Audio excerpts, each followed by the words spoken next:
Bonjour tout le monde, c'est Amel et bienvenue sur ma vidéo numéro 4 de mon défi 30 vidéos en 30 jours. D'abord, je voudrais commencer par vous remercier tous qui me suivez sur Facebook. Je ne m'attendais vraiment pas à ça. Je suis très heureuse de vos commentaires, je suis très heureuse des j'aime que vous me mettez et du feedback que vous me donnez. Sincèrement, je ne m'attendais pas à ça. Je vous remercie beaucoup. Je vous remercie du fond du cœur parce que ça me booste, ça me donne de l'énergie pour continuer. Je crois que sans vous, j'aurais arrêté à la première, peut-être à la deuxième vidéo, peut-être à la première. En tout cas, voilà, je voulais juste vous remercier et puis j'espère que ce que je raconte vous donne de la valeur. Et puis, voilà. J'essaie alors de lier les vidéos que je fais à un événement qui s'est produit dans ma vie. Et voilà, aujourd'hui je voudrais vous parler du lâcher-prise.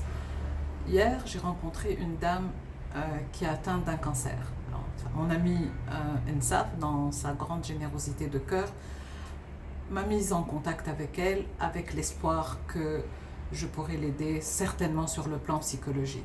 Alors, je ne suis pas médecin, mais enfin, je l'aurais aidé peut-être à aller mieux. Et donc, je rencontre la dame et je me rends compte que ce qui l'inquiète le plus, c'est le protocole qu'elle est en train de suivre. Elle est en train de suivre une chimiothérapie. Elle me dit qu'on ne lui a pas donné le protocole, elle est dans le privé. Elle ne sait pas quand est-ce que sa chimiothérapie va arrêter, elle ne sait pas combien de séances elle a. Et puis surtout, elle a vu un autre médecin et puis elle a deux avis différents. Il y a un médecin qui veut l'opérer, l'autre qui lui dit que non, et elle est extrêmement perturbée par ça. Et j'ai été tellement triste de la voir dans cet état. Je me dis que le cancer est quelque chose de tellement difficile à vivre. Juste la voir est quelque chose de tellement douloureux.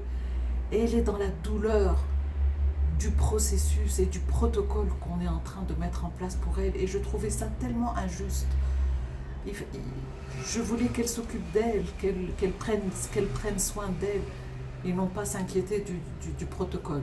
Bref, ce que j'ai pu lui conseiller, c'était d'arrêter de penser à ça, de prendre la décision, à la fin de la chimiothérapie, d'aller prendre un autre avis.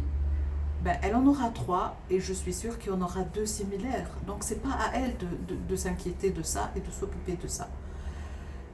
Et voilà, ce que je voulais dire, c'est que nous ne sommes pas médecins, notre entourage n'est pas médecin non plus, donc faisons confiance aux médecins qui nous suivent. Parce que quand on va voir un médecin, on s'est renseigné avant, on s'assure d'aller voir le meilleur, on demande à nos amis qui sont médecins, on demande à nos proches qui ont vu quels sont les médecins qu'ils nous recommandent. Et donc quand on va voir un médecin, c'est en connaissance de cause. Donc faisons confiance au processus. Et puis moi, c'est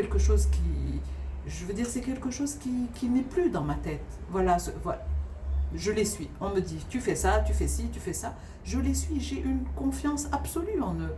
Et c'est important d'avoir cette confiance, parce que si la confiance est rompue, on rentre dans un dawem, comme on dit.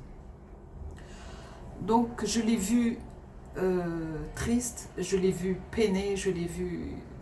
En tout cas, elle n'était pas dans un bon état. Et je l'ai trouvée tellement stressée. Et puis, voilà, je pense que pour tous les gens qui sont malades, il faut lâcher prise. Mais voilà, c'est comme si on a une énergie négative et on s'y accroche et on la maintient. Ouvrez la main. Et lorsqu'on ouvre la main, là, on souffle et on laisse aller tout ce qui est négatif. Et lorsque la main est vide, il y a d'autres choses qui vont venir et d'autres choses de positives. On essaie de capter quelque chose de positif. Lorsqu'on lâche prise, on lâche quelque chose pour capter autre chose et on essaie de capter quelque chose de positif ou de s'entourer des gens positifs qui peuvent nous aider. Un jour, quelqu'un a dit « Tous les gens qui ont un cancer devraient se faire coacher ». Je suis d'accord, je suis tout à fait d'accord. J'ai la chance de travailler pour un gouvernement qui nous offre un service de psychologue gratuit et je ne vais pas toujours bien. Lorsque j'ai des examens à passer, lorsque je dois voir mon médecin, etc., ce sont des moments qui sont terribles. Et donc je me fais aider par ces gens. Et Voilà, je voudrais, si Daniel Campo m'entend, je voudrais te saluer, Daniel, pour dire comment tu m'as aidé. Donc il faut se faire aider. Voilà, je voulais vous parler du lâcher-prise. Et puis, moi, je déconseille toujours aux gens d'aller sur Internet parce que, ben, on se renseigne, on va sur Internet et on regarde et on se trouve toutes les maladies et on pense qu'on va mourir demain quand on regarde sur Internet. Et moi, j'ai remarqué au début, j'allais beaucoup sur Internet, mais j'ai remarqué que finalement, les gens qui sont sur les sites ben, de cancer en général, c'est les gens qui sont dans l'incertitude, c'est les gens qui ben, vont pas très bien, donc ils veulent se faire rassurer par les autres. Et c'est très rare de voir des gens qui vont bien. Les gens qui vont bien, je crois, qui n'éprouvent pas ce besoin, bon, ils pourraient peut-être partager, mais j'en ai pas vu. Donc c'est quelque chose à éviter absolument. Voilà ce que je voulais vous dire aujourd'hui. Si vous trouvez que la vidéo a de la valeur pour des gens qui vivent une maladie grave et que ça pourrait les aider dans leur quotidien, bah, partagez-la.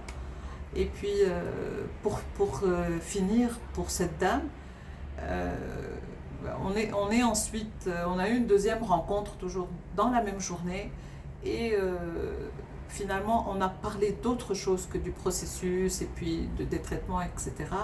Et puis j'ai pu un peu l'aider, mais je crois que je vais laisser ça pour la vidéo de demain et où je partagerai avec vous l'intérêt du temps optimum, du temps présent, d'être ici et maintenant. Voilà, j'ai fini ma vidéo. Alors, je vous aime très fort.